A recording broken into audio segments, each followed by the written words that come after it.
Olá a todos, meu nome é Marcos Paulo e vamos começar um novo estudo. O tema desse estudo é por que o Senhor Jesus Cristo é chamado de o Senhor dos Exércitos. O que caracterizou, o que o Senhor fez de fato na sua palavra para que fosse digno de receber esse título de Senhor dos Exércitos. Então, o estudo de hoje é sobre isso. Bom, vocês já pararam para se perguntar se o Senhor Jesus Cristo é o Príncipe da Paz, por que ele recebeu então o título de Senhor dos Exércitos? Afinal, exército remete a conflitos, guerras, confrontos, tribulações, sangue derramado, cadeia, execuções, e por aí vai. E o que aconteceu ao longo da história para o Senhor Jesus Cristo receber o título de Senhor dos Exércitos? Porque sabemos que no campo das batalhas, o soldado recebe o título por bravura exercida em campo de batalha. Então, vamos destrinchar desde quando e como se iniciou a batalha no reino dos céus, até se expandir por toda a terra, até chegar ao ponto do rei, o príncipe da paz, se levantar do seu trono, correr para o campo de batalha para guerrear contra Satanás e seu império das trevas. Bom, muito antes dos céus e da terra serem criados, o Pai e o Filho sempre existiram. O Pai, que é Deus, sempre existiu no Filho. E o Filho, que é o nosso Senhor Jesus Cristo, sempre existiu no Pai, pois ambos são eternos e nunca foram criados. A vontade do Pai sempre foi fazer do seu Filho um príncipe, um rei. Em Isaías 9, versículos 6 ao 7, diz: porque um menino nos nasceu, um filho nos foi dado, e o governo está sobre os seus ombros, e ele será chamado Maravilhoso, Conselheiro, Deus Poderoso, Pai Eterno, Príncipe da Paz. Ele estenderá o seu domínio e haverá paz sem fim sobre o trono de Davi e sobre o seu reino, estabelecido e mantido com justiça e retidão, desde agora e para sempre. O zelo do Senhor dos Exércitos fará isso. Em João 18, versículo 37, diz: então você é rei? Disse Pilatos. Jesus respondeu: tu disseste que sou rei. De fato, por esta razão nasci e para isto vim ao mundo, para testemunhar da verdade. Todos os que são da verdade me ouvem. E a vontade do Filho sempre foi de servir, obedecer e glorificar o nome do Pai. Em João 4, versículo 34 diz: disse Jesus: a minha comida é fazer a vontade daquele que me enviou e concluir a sua obra. Então ambos são deuses e são chamados de um único Deus, porque ambos compartilham de um só Espírito, que é o Espírito Santo. E com esse Espírito manifestam o seu poder, operam maravilhas. Ao contrário do que muitos dizem e que muitos têm pregado, o Espírito Santo não é Deus. Somente o Pai e o Filho são deuses. O Espírito Santo, como o próprio nome diz, é um Espírito que é santo, pois é o Espírito de Deus. O Pai sabe que para se cumprir a sua vontade, que é de fazer o seu Filho rei, porque o rei precisa de um lugar para reinar, precisa de pessoas, precisa de leis, instruções, doutrinas, e o Filho sabe que para se cumprir a sua vontade, que é de povos, línguas, tribos e nações, assim como ele, servirem, obedecer e glorificarem o nome do seu Deus, que é o Pai, também precisaria de um lugar para reinar, pessoas para prestar culto, adoração. Precisaria de leis, instruções, doutrinas. Então, o Pai e o Filho, unidos em um só propósito, criam assim o céu e tudo o que nele há. E criam também a terra. Mas, a princípio, não criam a terra perfeita, como criou o reino dos céus logo de cara.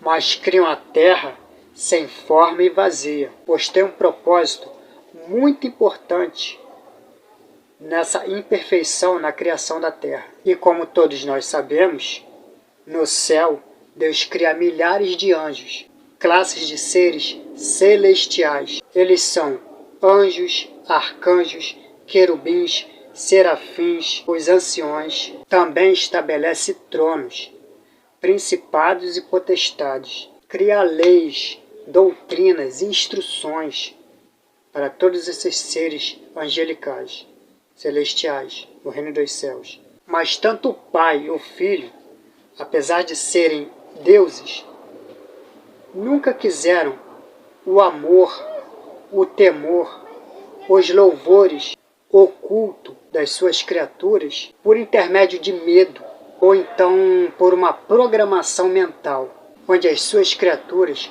não tivessem autonomia, direito de escolha. Pois assim como o Pai e o Filho sempre tiveram um amor genuíno por toda a sua criação, ambos esperam das suas criaturas a mesma intensidade de amor, um amor genuíno.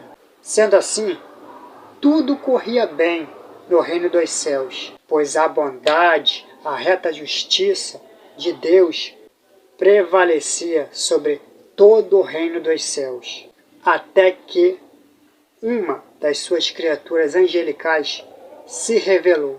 Este anjo, que era o principal dentre os demais anjos que existiam no reino dos céus, tornou manifesto todo o mal que surgiu nele. Sim, vocês ouviram bem. Eu disse o mal surgiu nele, pois somente Deus é Criador. E Deus é Criador tanto do bem quanto do mal. Vamos ver o que Deus está falando para nós em Isaías 45, versículo 7. Eu formo a luz e crio as trevas. Eu faço o bem e o mal. Eu, o Senhor, faço todas estas coisas. Quando eu digo que Deus é Criador tanto do bem quanto do mal, significa que Deus, como Criador, tem total autonomia sobre tudo o que é bom e o que é mal para as suas criaturas.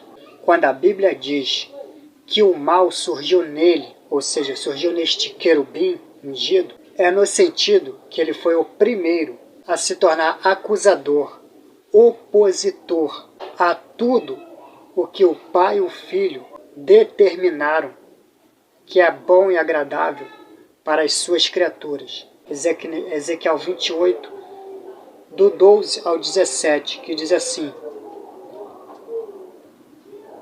Você era o modelo da perfeição, cheio de sabedoria e de perfeita beleza. Você estava no Éden, no jardim de Deus. Todas as pedras preciosas o enfeitavam: sárdio, topázio e diamante, berilo, ônix e jaspe, safira, carbúnculo e esmeralda. Seus engastes e guarnições eram feitos de ouro. Tudo foi preparado no dia em que você foi criado. Você foi ungido como um querubim guardião, pois para isso eu o designei. Você estava no monte santo de Deus e caminhava entre as pedras fulgurantes. Você era inculpável em seus caminhos, desde o dia em que foi criado, até que se achou maldade em você. Por meio do seu amplo comércio, você encheu-se de violência e pecou. Por isso, eu o lancei humilhado para longe do monte de Deus Eu o expulsei, ó querubim guardião, do meio das pedras fulgurantes. Seu coração tornou-se orgulhoso por causa da sua beleza, e você corrompeu a sua sabedoria por causa do seu esplendor.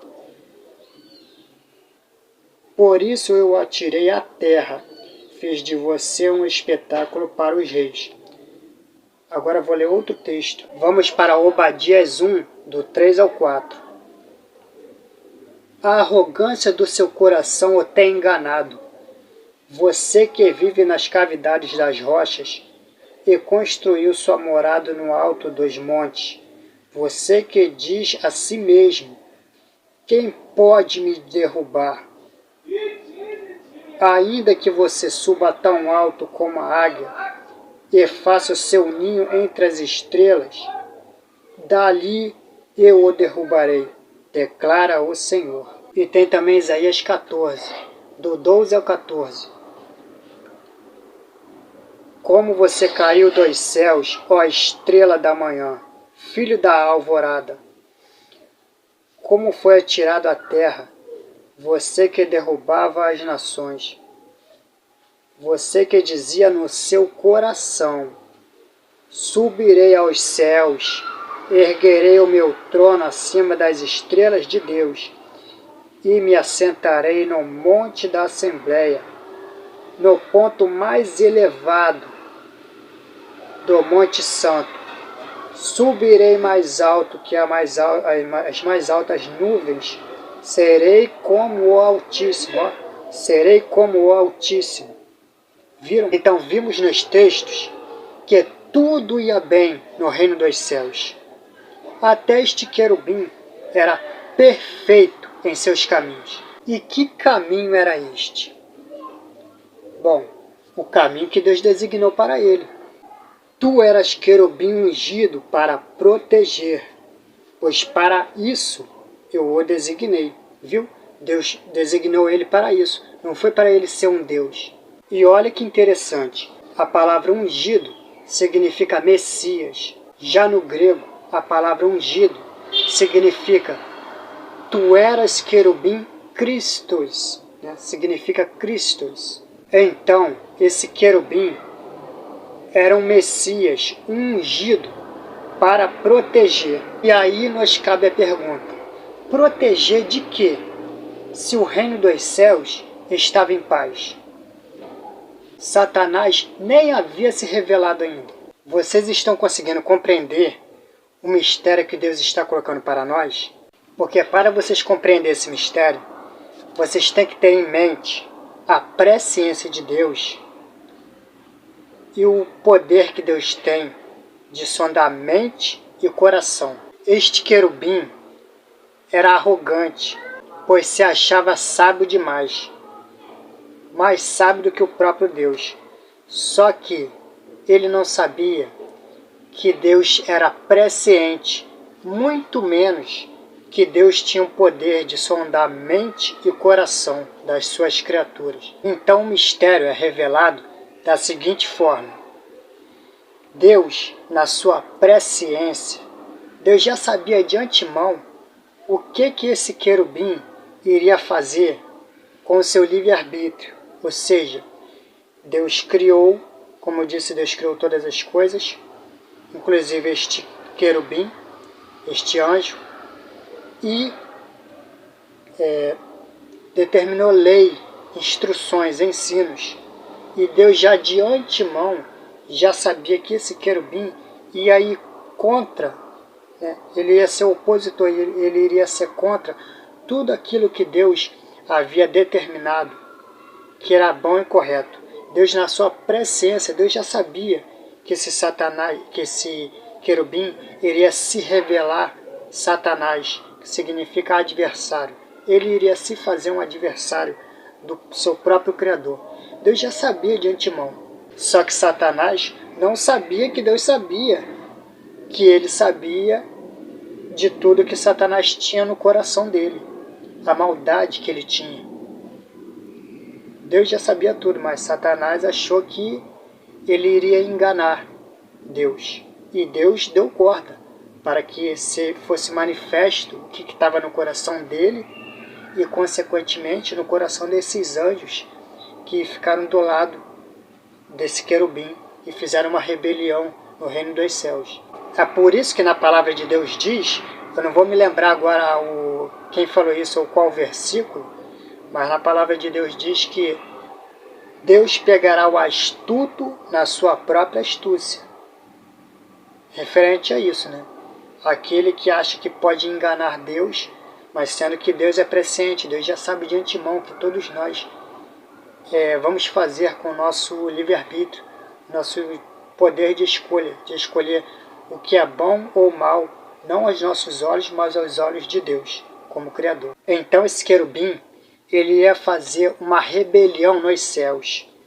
E depois, após perder a batalha, ele ia expandir o seu reino de trevas por toda a terra. E olha que interessante novamente. Mesmo Deus sabendo o que esse querubim iria aprontar no reino dos céus, Deus mesmo assim cria ele com aquela formosura, com aquela sabedoria, com aqueles engastes, com aquela roupa, aqueles engastes, com aquele entendimento, e unge ele.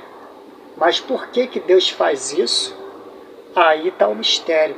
Deus faz todas essas coisas maravilhosas com esse querubim para deixar como sombra, para apontar futuramente para o seu Filho, o Senhor Jesus Cristo. E como eu havia explicado antes, a palavra ungido significa Messias. Já no grego, a palavra ungido significa Cristo. Ou seja, olha como é que Deus é maravilhoso. Deus, antes de Satanás se rebelar, Deus, na sua criação, na própria criação desse querubim, Deus estava afrontando Satanás, o diabo, antes que ele se revelasse. É como se Deus... É como não, né? Foi exatamente o que Deus fez. Deus usou da sua presciência para que em toda a sua criação Deus estivesse criando uma espécie de labirinto no tempo e espaço, para que mais para frente, quando Satanás se rebelasse e perdesse a batalha nos céus, a partir daí, tudo, exatamente tudo o que Satanás fizesse contra Deus, resultasse em glorificar o nome do Filho de Deus, do Senhor Jesus Cristo. E como que o mal surgiu nele, nesse querubim, se na Bíblia está dizendo que Deus criou ele modelo da perfeição e cheio de sabedoria e beleza. Vamos voltar para o texto de Isaías, Obadias e Ezequiel. Isaías 14, do 13 ao 14 diz: Você que dizia em seu coração, subirei aos céus, erguerei o meu trono acima das estrelas de Deus. Eu me assentarei no monte da Assembleia, no ponto mais elevado do Monte Santo. Subirei mais alto que as mais altas nuvens, serei como o Altíssimo. E Obadias 1, do 3 ao 4 diz: A arrogância do seu coração o tem enganado. Você que vive nas cavidades das rochas e constrói sua morada no alto dos montes, você que diz a si mesmo: Quem pode me derrubar? Ainda que você suba tão alto como a águia e faça o seu ninho entre as estrelas, dali, de lá do céu, eu o derrubarei, declara o Senhor. E Ezequiel 28, versículo 2 diz: No orgulho do seu coração você diz: Sou um Deus, sento-me no trono de um Deus no coração dos mares. Mas você é um homem, e não um Deus, embora se considere tão sábio quanto Deus. E você percebe que até as roupas que Deus preparou para este querubim é muito semelhante à roupa do sumo sacerdote. Olha o que Ezequiel 28, versículo 13 nos diz, sobre a roupa deste querubim. Você estava no Éden, no jardim de Deus. Todas as pedras preciosas o enfeitavam. Olha as pedras: sárdio, topázio e diamante, berilo, ônix e jaspe, safira, carbúnculo e esmeralda. Seus engastes e guarnições eram feitos de ouro. Tudo foi preparado no dia em que você foi criado.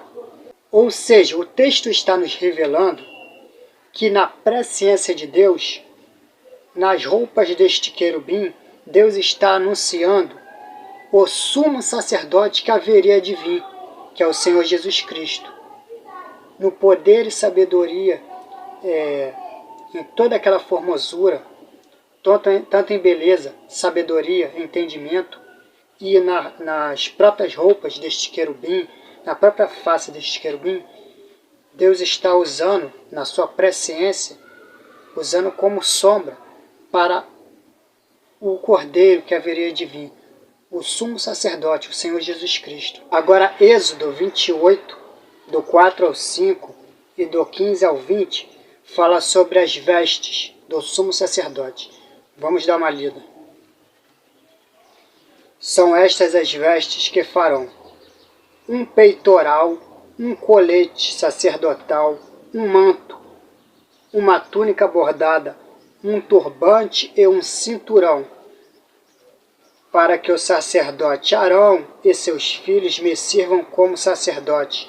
Eles farão essas vestes sagradas. E usarão linho fino, fios de ouro e fios de tecidos azul, roxo e vermelho. Já no verso 15 está dizendo: faça um peitoral de decisões, trabalho artesanal, faça-o como o colete sacerdotal, de linho fino trançado, de fios de ouro e de fios de tecido azul, roxo e vermelho. Será quadrado, com 1 palmo de comprimento e 1 palmo de largura, e dobrado em 2. Em seguida, fixe nele 4 fileiras de pedras preciosas, 4 fileiras de pedras preciosas, a semelhança com a roupa do querubim, lá de Ezequiel 28. Na primeira fileira haverá um rubi, um topázio e um berilo. Na segunda, uma turquesa, uma safira e um diamante. Na terceira, um jacinto, uma ágata e uma amestita.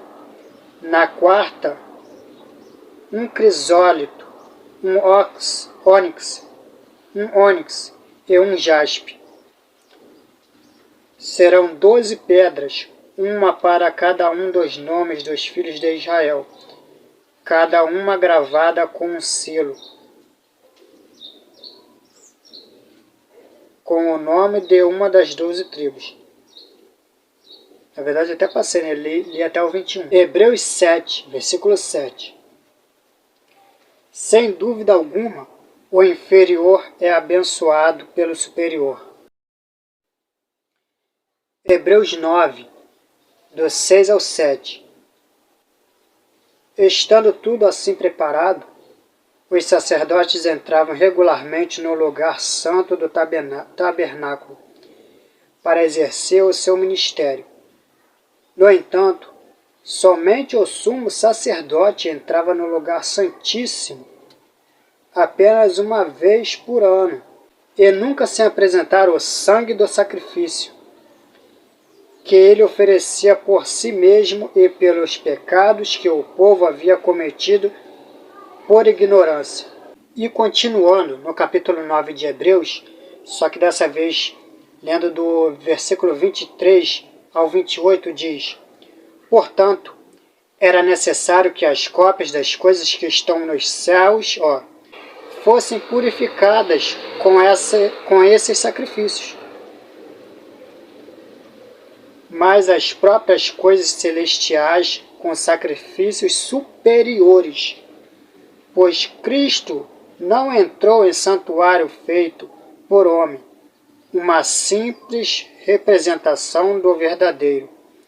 Ele entrou nos céus para agora se apresentar diante de Deus em nosso favor, não, porém, para se oferecer repetidas vezes, à semelhança do sumo sacerdote que entra no lugar santíssimo todos os anos, com sangue alheio. Se assim fosse, Cristo precisaria sofrer muitas vezes desde o começo do mundo. Mas agora ele apareceu uma vez por todas no fim dos tempos, para aniquilar o pecado mediante o sacrifício de si mesmo. Da mesma forma como o homem está destinado a morrer uma só vez e depois disso enfrentar o juízo, assim também Cristo foi oferecido em sacrifício uma única vez para tirar os pecados de muitos, e aparecerá segunda vez para tirar o pecado, mas para trazer a salvação aos que o aguardam. Vocês entenderam? Você viu como é que está tudo conectado no querubim decaído? E olha que interessante, sabemos nós que toda a criação de Deus, tanto no céu quanto na terra, aponta para o Filho. É uma figura, são coisas que apontam para a figura do Filho, do Senhor Jesus Cristo. Todo cristão sabe disso. E por que Deus fez as coisas desta maneira? Simples. Para que, através do Filho, todas as suas criaturas, tanto no céu quanto na terra, possam se achegar ao Pai. Entendeu? Possamos se achegar ao Pai através do Filho. Voltemos para o texto de Ezequiel, só que desta vez do capítulo 1, do versículo 4 ao 11, para podermos entender qual que era a aparência física deste querubim ungido, né? Qual que era a aparência física dele? Vamos lá. Ezequiel 1, do 4 ao 11 diz: olhei e vi uma tempestade que vinha do norte, uma nuvem imensa, com relâmpagos e faíscas, e cercada por uma luz brilhante. O centro do fogo parecia metal reluzente, e no meio do fogo havia 4 vultos que pareciam seres viventes. Na aparência tinha forma de homem, mas cada um deles tinha 4 rostos e 4 asas. Suas pernas eram retas, seus pés eram como de um bezerro e reluziam como bronze polido.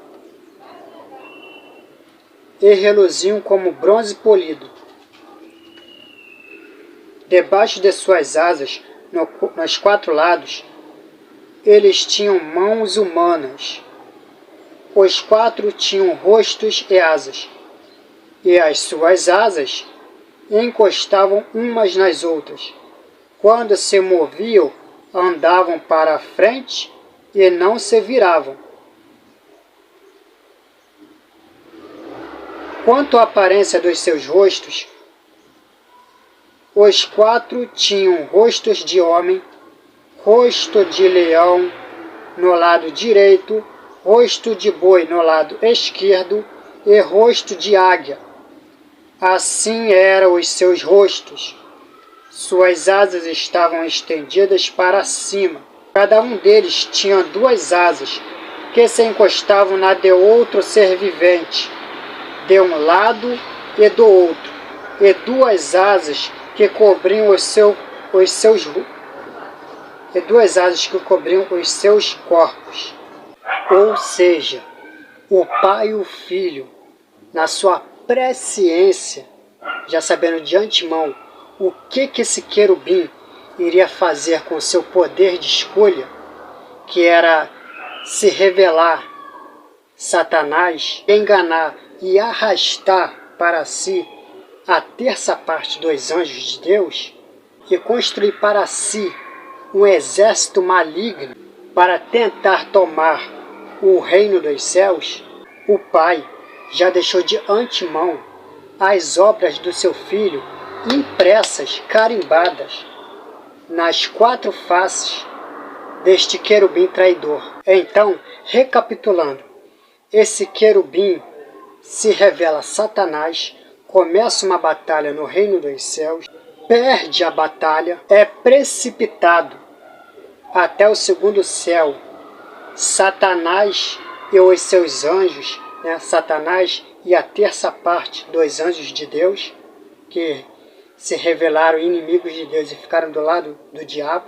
Então, lá do segundo céu, ele passa a ter acesso à terra, engana o homem aqui na terra, usa a serpente para enganar o homem aqui na terra, rouba, usurpa o poder e autoridade que Deus havia dado ao homem, a autoridade sobre os animais do alto, os animais da terra e os animais dos mares, rouba a autoridade do homem e insere a morte por toda a humanidade, conforme o homem vai dando cumprimento ao segundo mandamento que Deus deu ao homem.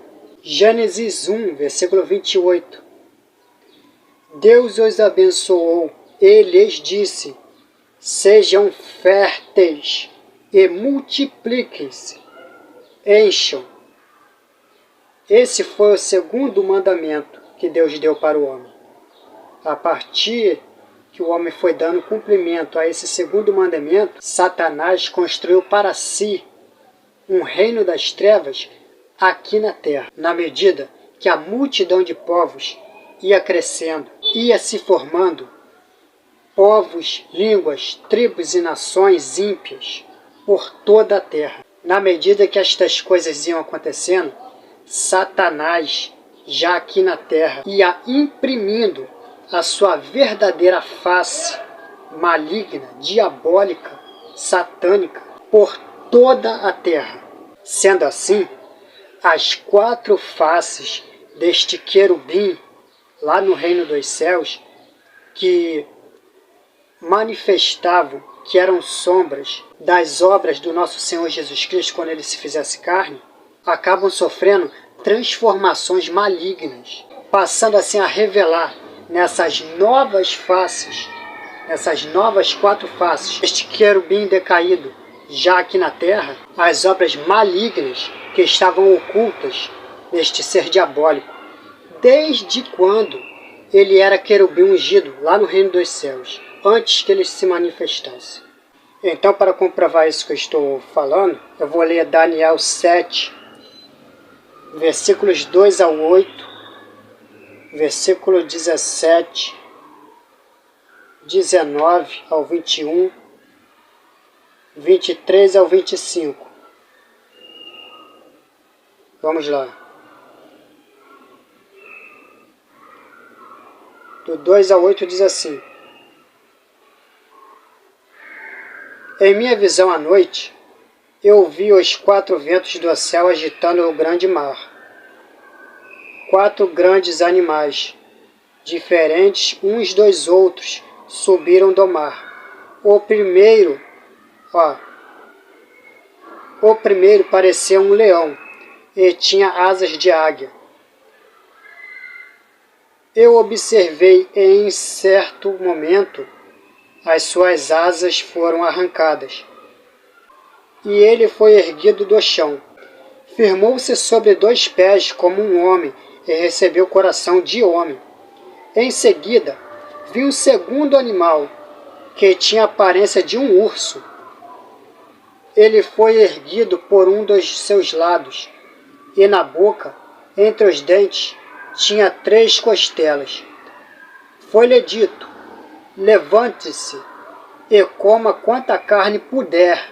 Depois disso, vi um outro animal, que se parecia com um leopardo. Nas costas tinha 4 asas, como as asas de uma ave. Esse animal tinha 4 cabeças e recebeu autoridade para governar. Em minha visão à noite, vi ainda um 4º animal, aterrorizante, assustador e muito poderoso. Tinha grandes dentes de ferro, com os quais despedaçava e devorava suas vítimas, e pisoteava tudo o que sobrava. Era diferente de todos os animais anteriores e tinha 10 chifres. Enquanto eu considerava os chifres, vi outro chifre pequeno, que subiu entre eles, e 3 dos primeiros chifres foram arrancados para dar lugar a ele. Esse chifre possuía olhos como olhos de um homem, e uma boca que falava com arrogância. Verso 17. Os 4 grandes animais são 4 reinos que se levantarão na terra. Verso 19. Então eu quis saber o significado do 4º animal, diferente de todos os outros, e o mais aterrorizante, com os seus dentes de ferro e garras de bronze. O animal que despedaçava e devorava suas vítimas e pisoteava tudo o que sobrava. Verso 21. Enquanto eu observava, esse chifre guerreava contra os santos e os derrotava. Agora do 23 ao 25. Ele me deu a seguinte explicação: o 4º animal é um 4º reino que aparecerá na terra. Será diferente de todos os outros reinos e devorará a terra inteira, despedaçando-a e pisoteando-a. Os 10 chifres são 10 reis que sairão desse reino. Depois deles, um outro rei se levantará e será diferente dos primeiros reis. Ele falará contra o Altíssimo, oprimirá os seus santos, ou seja, a sua igreja, o seu corpo, a sua esposa, e tentará mudar os tempos e as leis. Os santos serão entregues nas mãos dele por um tempo, tempo e metade de um tempo. Metade da última semana, né? 3 anos e meio. Sendo assim, vimos no texto de Daniel que Deus está nos mostrando 4 animais para nos fazer uma distinção das 4 faces do querubim do reino dos céus, do querubim decaído, que apontava para as obras do nosso Senhor Jesus Cristo quando se fizesse carne aqui na terra. Em Daniel, os 4 animais manifestam a anti-obra desse ser maligno aqui na terra, que sabemos que é Satanás. O querubim que foi expulso do reino dos céus construiu para si um reino maligno aqui na terra. Não é por acaso que em Gênesis 1, versículo 2, Deus faz a terra sem forma e vazia. Era a terra sem forma e vazia. Trevas cobriam a face do abismo, e o Espírito de Deus se movia sobre a face das águas.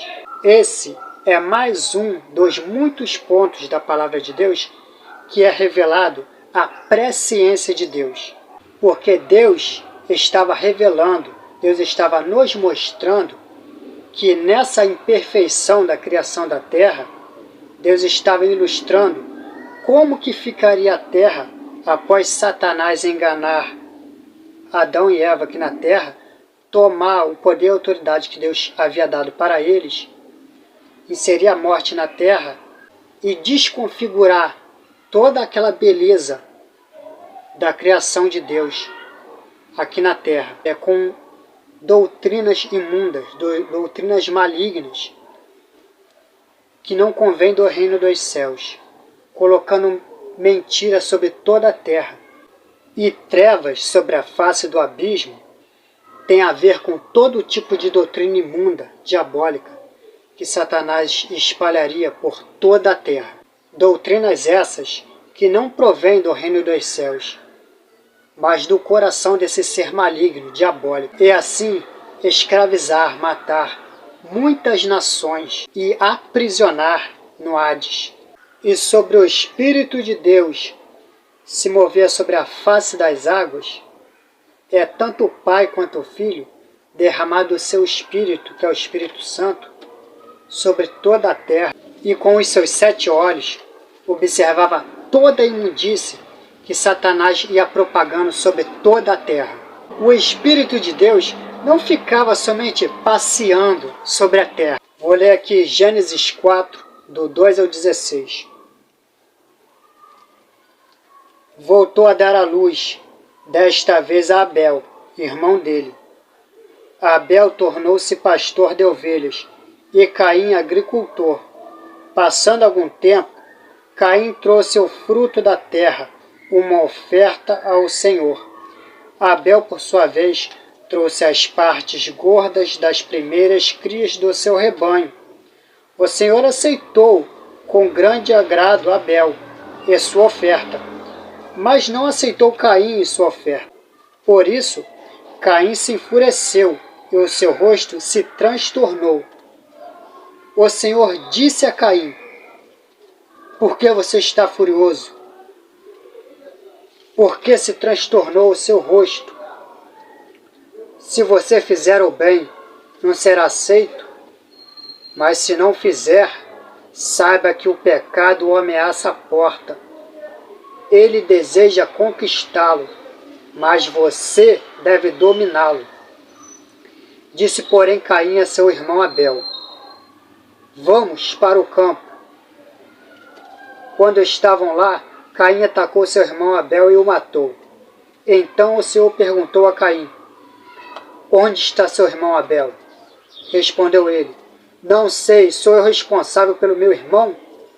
Disse o Senhor: o que foi que você fez? Escute, da terra o sangue do seu irmão está clamando. Agora amaldiçoado é você pela terra, que abriu a boca para receber da sua mão o sangue do seu irmão.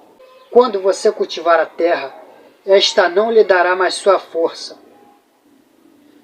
Você será fugitivo errante pelo mundo. Disse Caim ao Senhor: meu castigo é maior do que posso suportar. Hoje me expulsas desta terra, e terei que me esconder da tua face. Serei um fugitivo errante pelo mundo, e qualquer que me encontrar me matará. Mas o Senhor lhe respondeu: não será assim.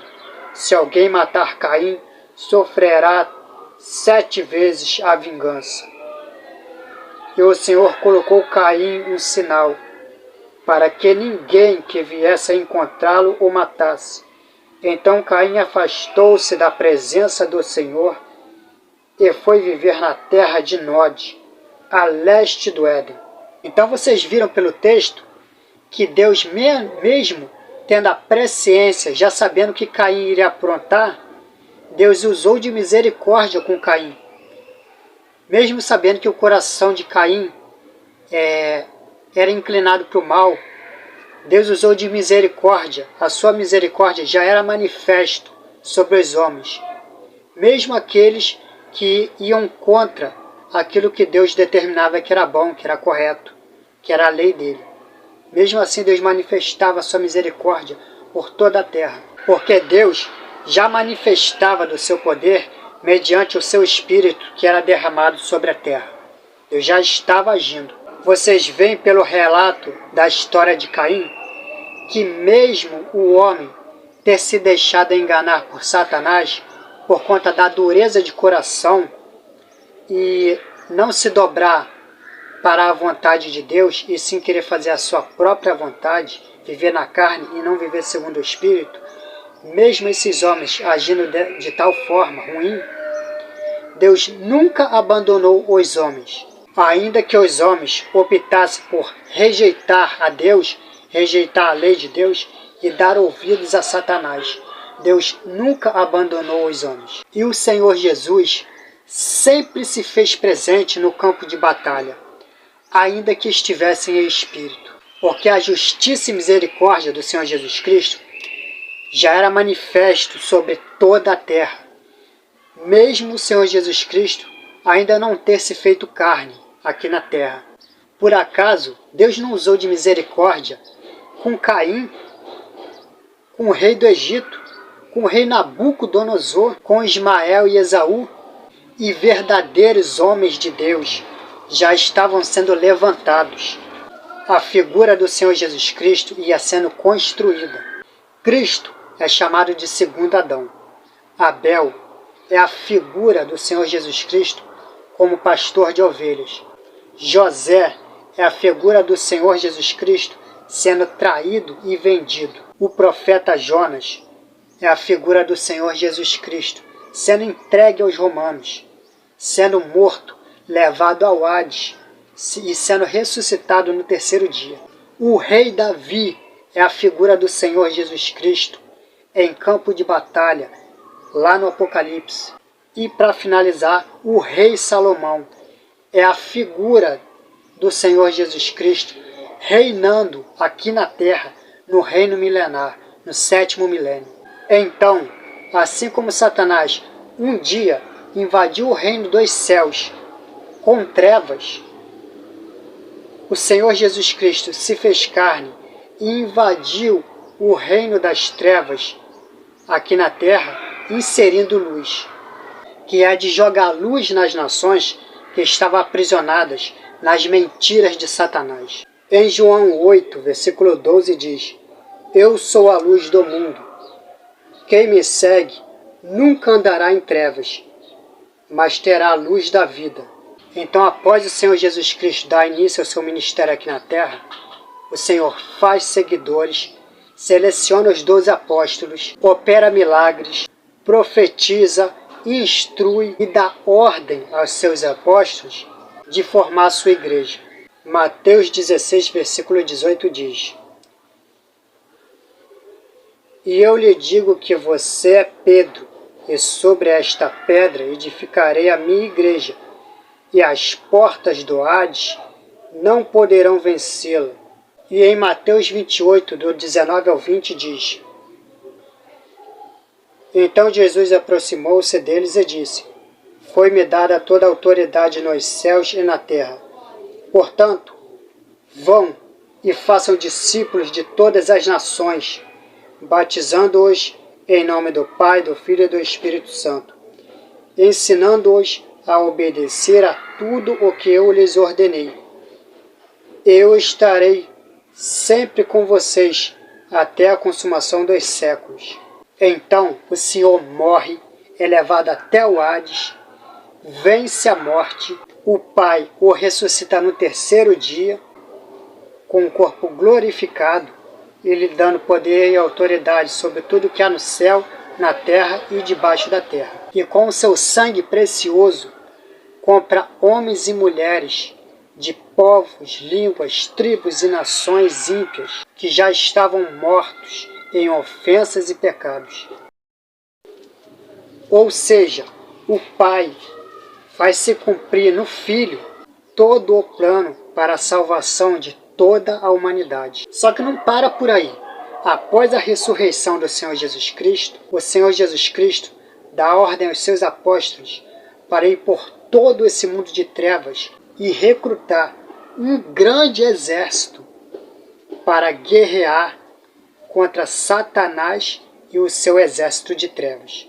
Efésios 6, versículo 12 diz: Pois a nossa luta não é contra sangue e contra carne, mas contra os poderes e autoridades, contra os dominadores deste mundo de trevas, contra as forças espirituais do mal nas regiões celestiais, ou seja, contra principados e potestades nas regiões celestiais.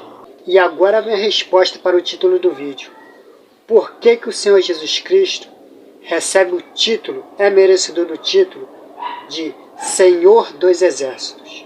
Como vocês puderam ver ao decorrer do estudo, muito antes do nosso Senhor Jesus Cristo ter se feito carne, todo o mundo espiritual já conheciam o poder e sabedoria de Deus. Em 1 Coríntios, capítulo 1, versículo 24, diz assim: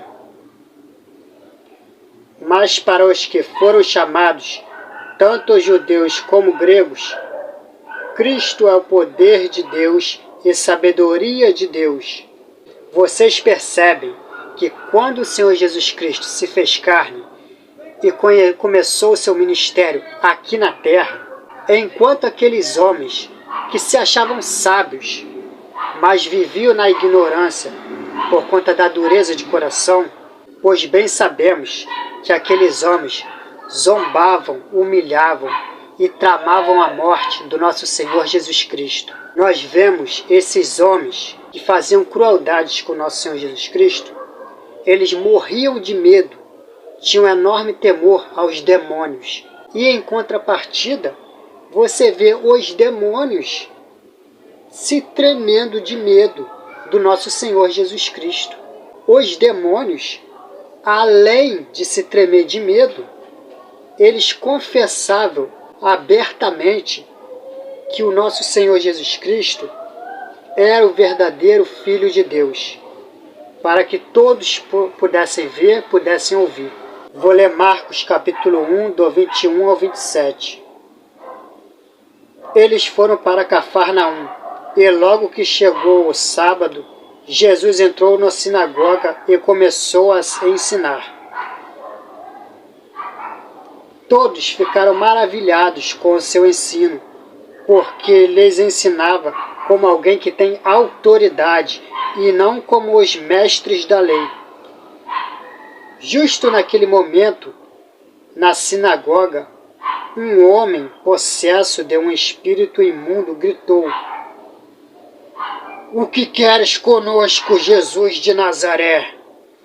Vieste para nos destruir? Sei quem tu és, o Santo de Deus.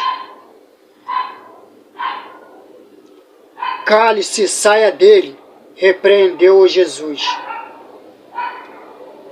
O espírito imundo sacudiu o homem violentamente e saiu dele gritando. Todos ficaram tão admirados que perguntaram uns aos outros: O que é isso? Um novo ensino? E com autoridade, até aos espíritos imundos ele dá ordens, e eles lhe obedecem. Marcos capítulo 5, versículo 1 ao 13. Eles atravessaram o mar e foram para a região dos Gerasenos. Quando Jesus desembarcou, um homem com um espírito imundo veio dos sepulcros ao seu encontro. Esse homem vivia nos sepulcros, e ninguém conseguia prendê-lo, nem mesmo concorrentes, pois muitas vezes lhe haviam sido acorrentados pés e mãos, mas ele arrebentara as correntes e quebrava os ferrolhos de seus pés. Ninguém era suficientemente forte para dominá-lo. Noite e dia ele andava gritando e cortando-se com pedras entre os sepulcros e nas colinas. Quando ele viu Jesus de longe, correu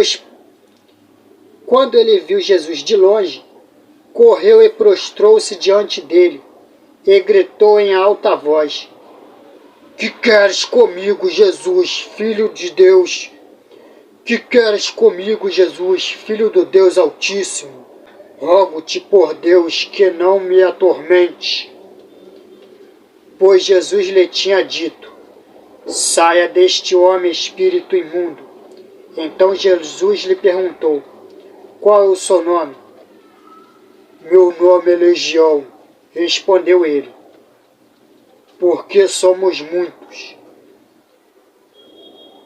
E implorava a Jesus com insistência que não os mandasse sair daquela região.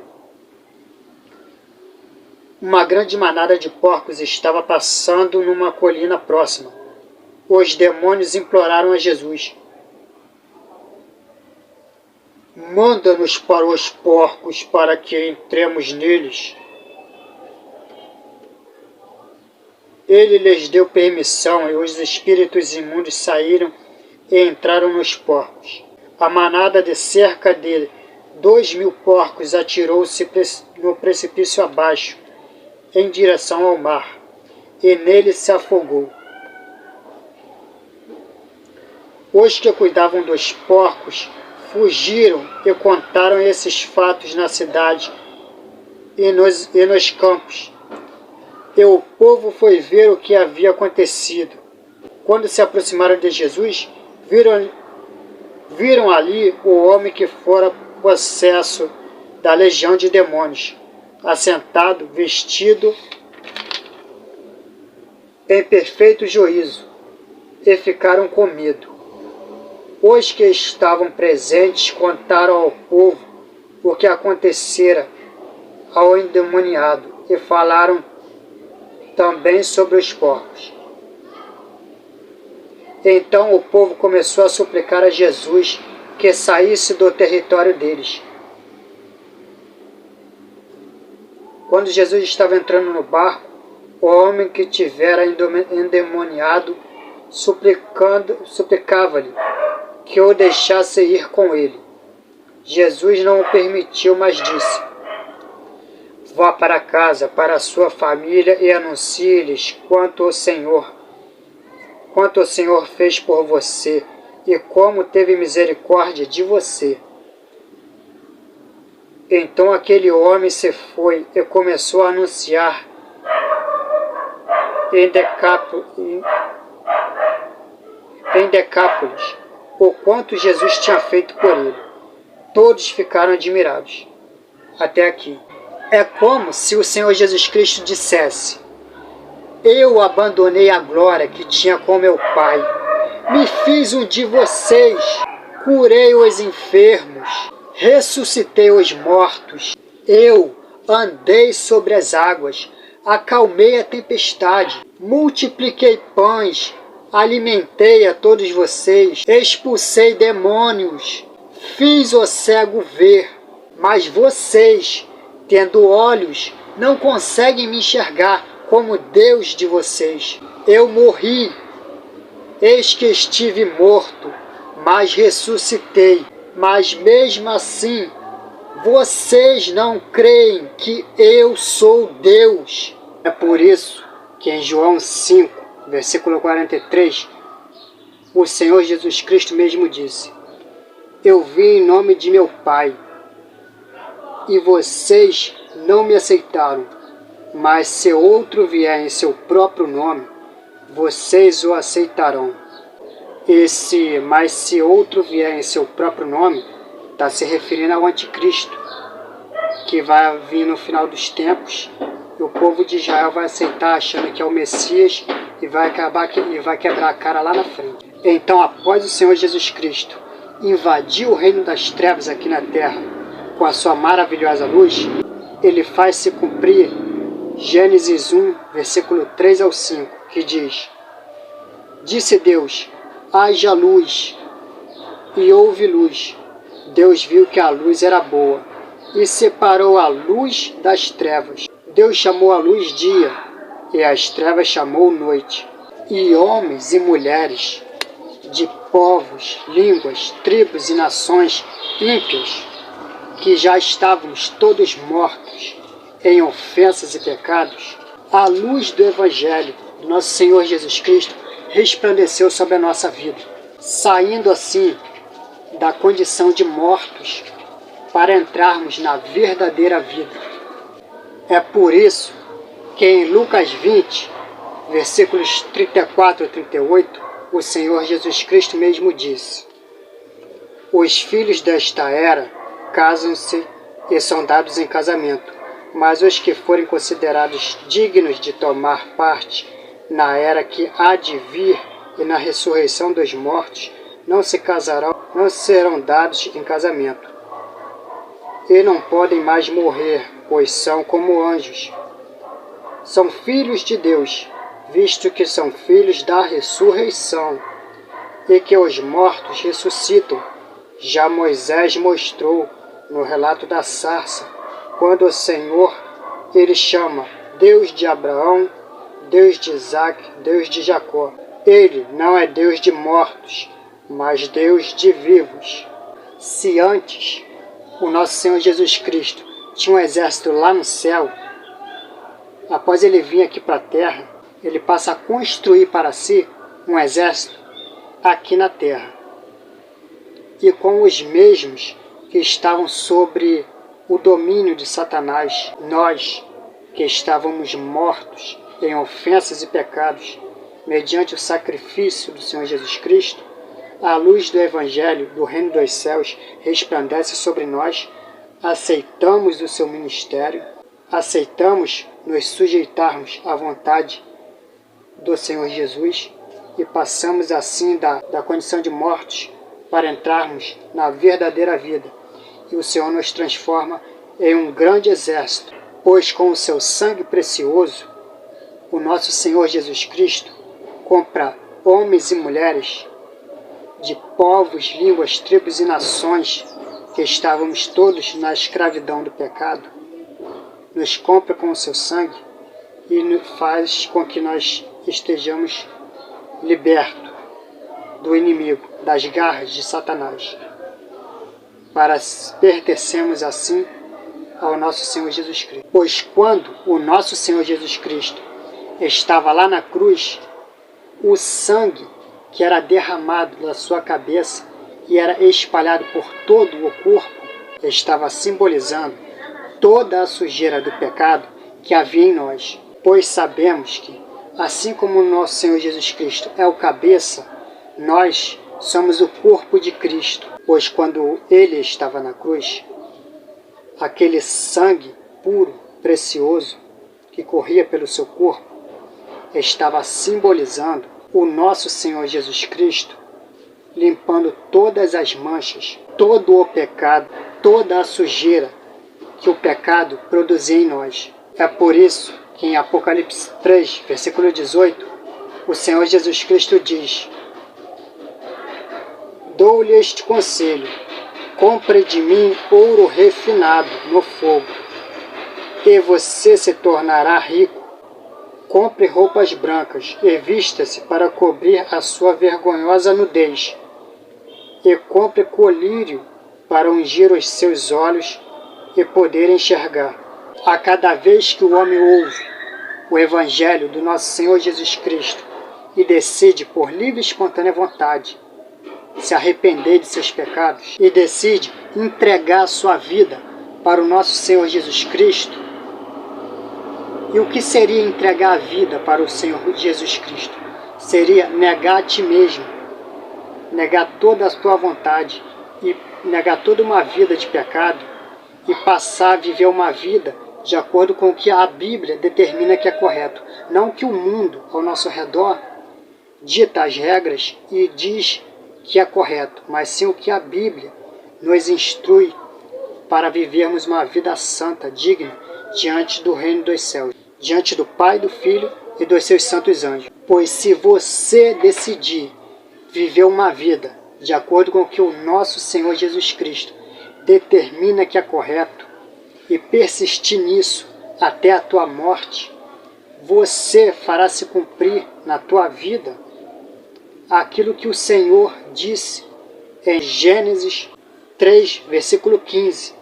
Porém inimizade entre você e a mulher, ou seja, entre a serpente e a mulher, entre a sua descendência, a descendência de Satanás, e o descendente dela, descendência da mulher. Este lhe ferirá a cabeça, e você lhe ferirá o calcanhar.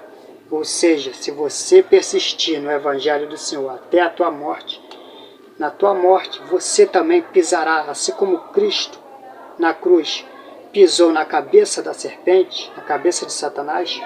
O Senhor nos deu poder e autoridade para, mediante a obediência a Ele, e uma vida de renúncia, possamos na nossa morte pisarmos na cabeça de Satanás. Satanás é derrotado tanto nos céus quanto na terra.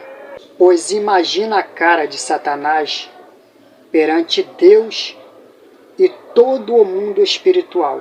Assim como Satanás fez a proposta para o nosso Senhor Jesus Cristo lá no deserto, Satanás, todo santo dia, incansavelmente, faz a mesma proposta para todos os habitantes da terra. E que proposta é essa? Em Mateus 4, do 8 ao 9, diz: Depois o diabo levou a um monte muito alto e mostrou-lhe todos os reinos do mundo e o seu esplendor. Ele disse: Tudo isso te darei, se te prostrares e me adorares. Essa é a proposta que Satanás faz para todo o mundo, e fará essa proposta até a consumação dos séculos. E nós, como cristãos, temos que negar essa proposta. Como negamos essa proposta? Como rejeitamos toda a doutrina do mundo, todo o ensinamento do mundo, todas as coisas desse mundo, e passamos a viver uma vida pautada na palavra de Deus, renunciando à carne, renunciando a nós mesmos e vivendo uma vida de acordo com a lei do reino dos céus, não de acordo com a lei do reino da terra, do reino das trevas. Quando nós fazemos isso, nós estamos rejeitando esta palavra, estamos fazendo se cumprir a mesma coisa que o Senhor fez se cumprir. Quando ele disse, Jesus lhe disse: Retire-se, Satanás, pois está escrito: Adore o Senhor, o seu Deus, e só a ele prestará culto. Pois Satanás desconfigurou todo esse mundo, não foi à toa, foi para seduzir o máximo de pessoas que habitam nesta terra.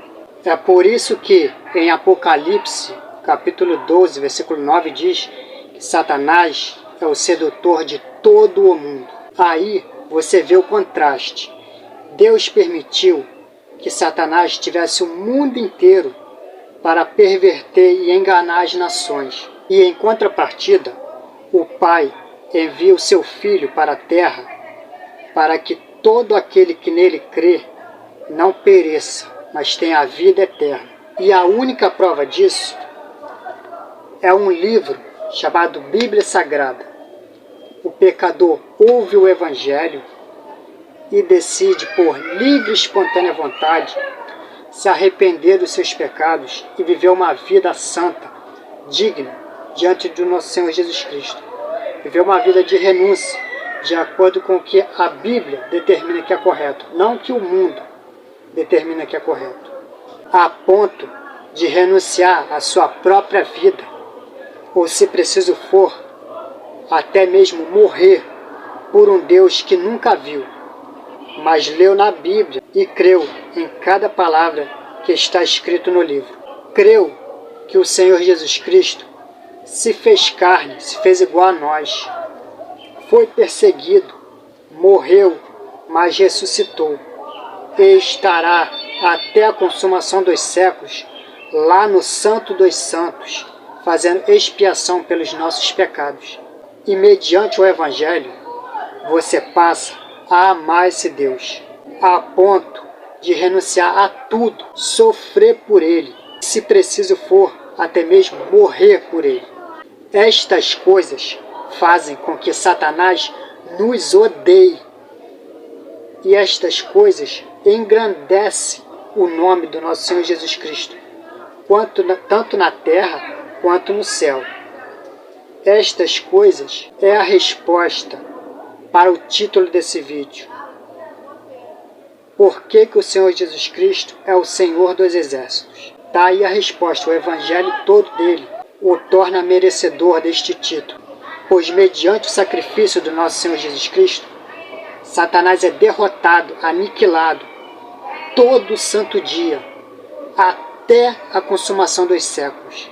Pois mesmo o Senhor Jesus Cristo, sendo todo-poderoso, ele usa como arma de guerra a Bíblia Sagrada e derrama do seu Espírito sobre todo aquele que decide viver uma vida de acordo com o que ele determina que é correto. Cada um de nós que decidimos morrer para este mundo e viver segundo o Evangelho do nosso Senhor Jesus Cristo. O Senhor derrama do seu Espírito e nos dá a sua palavra como luz para os nossos caminhos, para iluminar os nossos caminhos em meio a essa imensidão de trevas que é este mundo.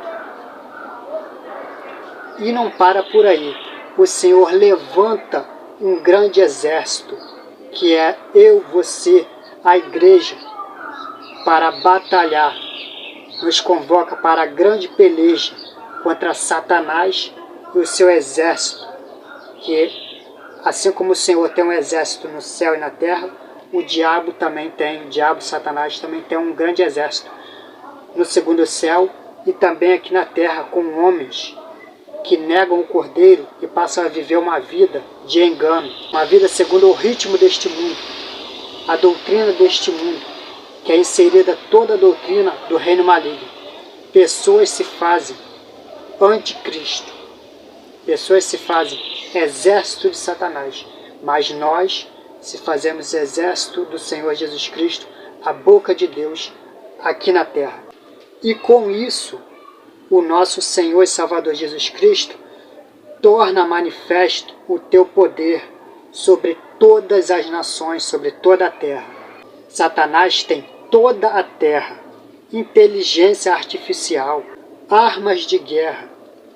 As nações mais cruéis, mais violentas estão ao seu dispor. Mas mesmo assim, o reino de Deus avança com a sua igreja, com o seu exército, e o inferno retrocede, para que na consumação dos séculos possamos ser mais que vencedores, mediante o sacrifício do nosso Senhor Jesus Cristo. É por tudo isso que eu já disse, e muito mais, que o nosso Senhor e Salvador Jesus Cristo é digno de sustentar este título de Senhor dos Exércitos.